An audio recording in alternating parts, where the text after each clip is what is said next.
বিকেলবেলা ঘুম থেকে উঠে এই যে ঘরের গেটের সামনে বসে আছি, হাতে একটা ব্যাগ ধরে আছি। আর সামনেই দেখো দাঁড়িয়ে আছে আমাদের পক্ষীরাজ। আর এই পক্ষীরাজটা দাঁড়িয়ে থাকার কারণ তোমরা বুঝতে পারছো, আমরা কিন্তু এবার কোথাও একটা বেরাবো। তো চলো বেরিয়ে পড়া যাক। এই যে এখন মোটামুটি তিনজনে বেরিয়ে পড়েছি রাস্তায়, আর এই গরমের দিনে বিকেলে বেরাতে কি যে ভালো লাগে। সো হ্যালো, হাই এভরিওয়ান, কেমন আছো সবাই? আশা করি সবাই খুব ভালো আছো, আর আমিও ভালো আছি। তো মোটামুটি চলে এসেছিলাম, একটু কাজ ছিল, বাজারেই এসেছিলাম। আর কি কি কাজ ছিল সেটা পুরোটাই তোমাদের সঙ্গে বাড়িতে গিয়ে শেয়ার করব। তার আগে তোমরা দেখে নাও, আমি এসেছিলাম একটু এই যে লেপ বালিশ তোশক এসবের দোকান হয় না, সেগুলোতে। আর কেন এসেছিলাম, কি লেপ বালিশ তোশক বানাবো তাই ভাবছো তো? না না না না, একদমই নয়, তা নয়। তো দেখো কি করছি, এই যে টুকটাক বালিশের কভার এটা ওটা, আর একটা জিনিস ঠিক করার ছিল, ওগুলোই। তারপরে চলে এসেছিলাম একটা জুয়েলারি দোকানে। আর জুয়েলারি দোকানে কিন্তু আমার নিজের জন্য কোনো জুয়েলারি নয়, একটা সারপ্রাইজ গিফট কিনেছিলাম, যেটা তোমাদের সঙ্গে বাড়ি গিয়ে শেয়ার করব। তারপর যাওয়ার পথে ভাবলাম অনেকক্ষণ সন্ধে গড়িয়ে গেছে, তার মধ্যে একটু চা খেয়ে নিই। আর এরকম মাঝের মধ্যে গরমের বিকেলে ঘুরতে বেরাতে বা টুকটাক বাইকে তো খুবই ভালো লাগে, যাই হোক, তার মাঝখানে একটু যদি চায়ের আড্ডা হয় তো কেমন লাগে বলো। তারপর হঠাৎ করে ডিসিশন হলো যে চলো, আমাদের বেলদাতে কিন্তু এখানে বসন্ত মেলা বসেছে। তো অনেক দিনই হলো, প্রায় 3 তারিখ থেকে বসেছে, আমরা কিন্তু একবারও দেখিনি। তো ভাবলাম না, আজকে যখন বেরিয়েছি একটু ঘুরেই যাওয়া যাক, সন্ধেবেলা তেমন কোনো কাজ ছিল না তাই। তো দেখতেই পাচ্ছ গেটে ঢুকছি। আর এই যে গেটটা প্রথমেই তোমাদের সঙ্গে একটু শেয়ার করে নিলাম। গেটটা কেমন হয়েছে অবশ্যই কমেন্টে জানিও। গেটটা তো আমার ভীষণ ভালো লেগেছে, আর তোমাদের কতটা ভালো লেগেছে সেটা কিন্তু জানিও। তবে হ্যাঁ, গেটটা কিন্তু খুব সুন্দর এবং খুব লাইটিং। আর দেখো, আমরা সবেমাত্র ঢুকছি তখন প্রায় 8টা বা 8টা প্রায় নয়, ঠিক 8টা 15 20 মতো বাজে।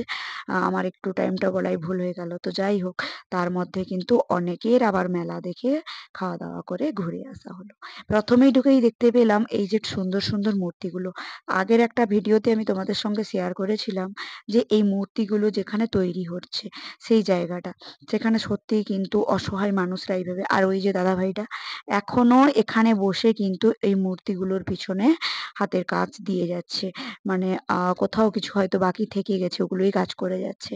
আর মানে ওরা এতটাই অসহায় মানুষ, দেখো, এই মেলাতে বিক্রি করতে নিয়ে এসছে, বাট মেলাতে গেলে যে কিছু শিডিউল থাকে, যেমন ওদের লাইট টাইট অনেক কিছু ইউজ করতে হয়, তার জন্য কিছু টাকা পয়সা দিতে হয়, সেটুকু দেওয়ার মতো ক্ষমতা ছিল না।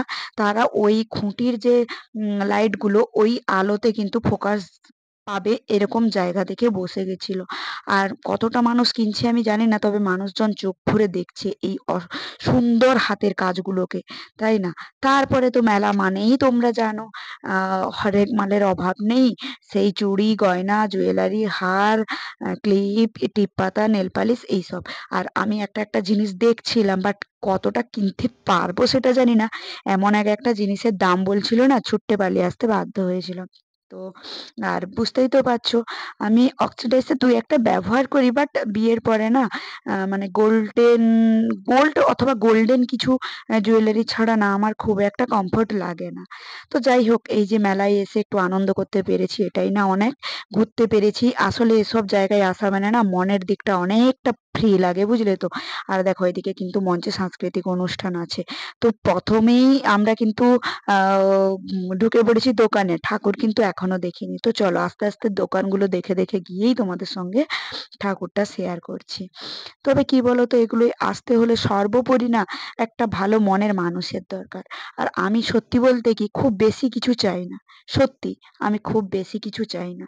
চাই শুধু একটু ভালোবাসা, আর অন্ধের মতো বিশ্বাস করার মতো একটা মানুষ, নির্ভরতার এক জোড়া হাত। চাই না আকাশের তারার মতো সব তারাদের, শুধু চাই কারো পাশে হাঁটার অধিকার। যে ক্লান্ত বিকেলে বলবে, চলো আজ একটু চুপ থাকি দুজনে, এই সুন্দর প্রাকৃতিক পরিবেশটাকে বিভোরে অনুভূতিতে একটু অনুভব করে নি দুজনে কাঁধে কাঁধ রেখে। চাই না বড় কোনো স্বপ্নের আকাশ, চাই শুধু শান্ত একটুখানি নীরব পরিবেশ, যেখানে থাকবো শুধু তুমি আর আমি। হ্যাঁ, মেলায় এসে কি আর সেই শান্ত নীরব পরিবেশ পাওয়া যায় বলো? কিন্তু তাও এই যে শান্ত পরিবেশ চাওয়ার মতো শান্ত মানসিকতার একজন মানুষ তো পেয়েছি। থ্যাংকস গড যে আমাকে এরকম একজন আ লাইফ পার্টনার দেওয়ার জন্য। আমার মানে ১০ বছরের বিবাহিত জীবনে আমি একদিনও কিন্তু কোনোদিন কোনো কিছুতে আমার মতের বিরুদ্ধে যাওয়া বা আমি কিছু চেয়েছি সেটা পাইনি, কোথাও যেতে চেয়েছি যেতে পারিনি। একদমই আজ পর্যন্ত সত্যি কথা বলতে কি তোমরা হয়তো ভাবছো একটু আমি বেশি বলছি, কিন্তু একদমই নয়। অন গড বলছি সেসব কিছুই ছিল না আমার জীবনে। সত্যিই আমি একজন ভালো মানুষ পেয়েছি। আর কিছু হোক না হোক স্বতঃস্ফূর্তভাবে বাঁচার অধিকার পেয়েছি। কাঁধে কাঁধ মিলিয়ে হাঁটার অধিকার পেয়েছি। তো তোমাদের দাদাভাই এর মধ্যে বলছিল যে, "কি খাবে খেয়ে নাও।" আর মেলায় গিয়ে একটু চটপটি খাবো না, ঘুগনি খাবো না, এসব না খেলে কি হয় বলো? তো আমি একটু ঘুগনি খেয়ে নিয়েছিলাম আর ছেলে খাচ্ছিল মোমো। তারপরে এই যে তোমাদের দাদাভাই তেমন কিছু খেতে চায় না। ওকে জোর করতে ও একটা রোল নিয়েছিল। আর রোলটা নেওয়ার পরে আমাকে জোর করলো একটা খাওয়ার জন্য। তো ভাবলাম চলো খেয়ে নিই। ফিরতে বাড়িতে হয়তো 9:30 10টা বেজে যাবে। তারপরে গিয়ে আবার কিছু খাবার তৈরি করে খাওয়া হয়তো আ ইচ্ছে করবে না। তাই জন্য খেয়ে নিলাম। দেখো এটাই হলো মায়ের আ যে মণ্ডপ সেটাই। তো মণ্ডপটা মানে ফ্রন্ট গেটের থেকে মণ্ডপটা ভীষণই সুন্দর সাজানো হয়েছিল। ভীষণই সুন্দর। আমার তো খুবই ভালো লেগেছিল। আর কয়েকটা ব্যানার দেখতে পাচ্ছ যারা এখানে স্পন্সর করেছে তাদেরই। তো যাই হোক চলো ভেতরে যাওয়া যাক। ভেতরে যেতে একটা জিনিস লক্ষ্য করলাম, এই যে অসংখ্য পাখির বাসা আর মৌচাকের বাসা। দেখতে বেশ ভালো লাগছিল। দেখো কি সুন্দর বাবুই পাখির বাসা আর এগুলো হচ্ছে মৌচাকের বাসা। আর খুব সুন্দর একটা ঝাড় লণ্ঠন। এটা হলো ভেতরের দেওয়ালটা। কি সুন্দর প্রজাপতির মানে কাগজ কেটে প্রজাপতি তৈরি করে বসানো আছে। এত সুন্দর, এত সুন্দর। আর সবচেয়ে যেটা এখানকার আকর্ষণীয় জিনিস এবং খুব ভালো লাগার জিনিস, সেটা দেখতে হলে আর জাস্ট কয়েক সেকেন্ডের অপেক্ষা। উপরের ডেকোরেশনটা একটু দেখে নাও। ভীষণই সুন্দর ডেকোরেশন। উপর থেকে এত সুন্দর ফুলের ঝুড়িগুলো ঝুলছে। মনে হচ্ছে যেন পুষ্পবৃষ্টি হবে এমন একটা ব্যাপার। তো যাই হোক খুবই ভালো লাগছিল। তো চলো সেই প্রতীক্ষার অবসান এবার ঘটিয়ে নিক। দেখো কি সুন্দর মায়ের মূর্তি। অকালে যেটা শ্রীরামচন্দ্র বোধন করেছিলেন। অরিজিনাল যেটা দুর্গাপুজো ছিল, এটাই হলো বসন্ত উৎসব, তাই না? খুবই ভালো লাগছিল।